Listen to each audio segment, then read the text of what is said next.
सभी को सादर नमस्ते। हमारा अगला प्रश्न है कि किसी ने हमारे से पूछा है, प्रश्न लिखा है कि मेरा रिश्ता नहीं हो रहा है काफी सालों से, तो क्या किसी ने कुछ करा धरा तो नहीं दिया है।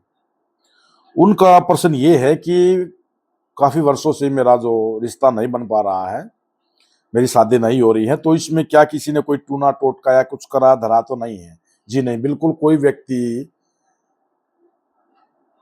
कोई साधु, कोई संत, कोई तांत्रिक, कोई भक्त ऐसा कर ही नहीं सकता है।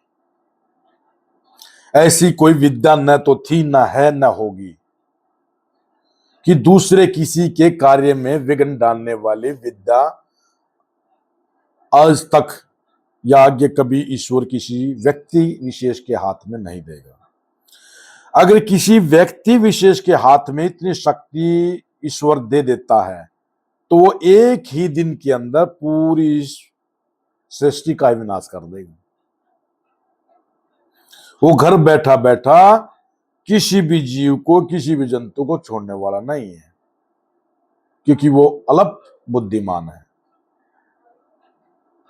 और अपनी अलग बुद्धिमानता के कारण, अपने अज्ञानता के कारण वो पता नहीं कितना विनाश कर देगा।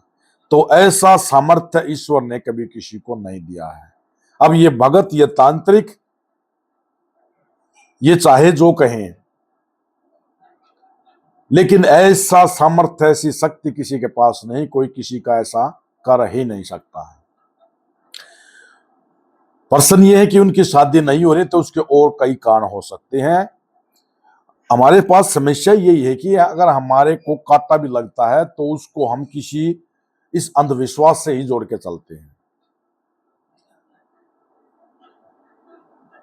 हमारा रास्ता किसी बिल्ली ने काट दिया, किसी और दूसरा, ये कुछ जो आडंबर हैं, हम उनको अपने अंधविश्वास से ही लेकर चलते हैं। आप ये क्यों नहीं समझते कि उसके दूसरे भी तो कान हो सकते हैं और दूसरे ही कान होते हैं।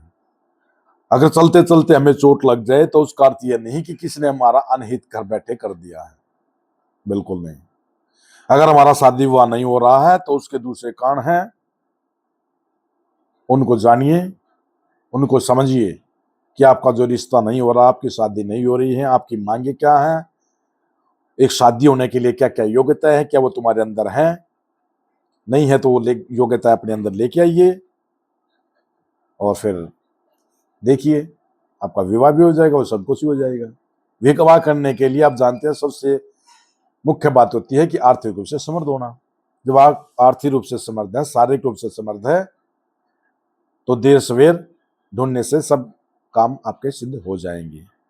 अपनी कमियों को जानिए और अपनी कमियों को दूर कीजिए। जय हिंद, जय भारत।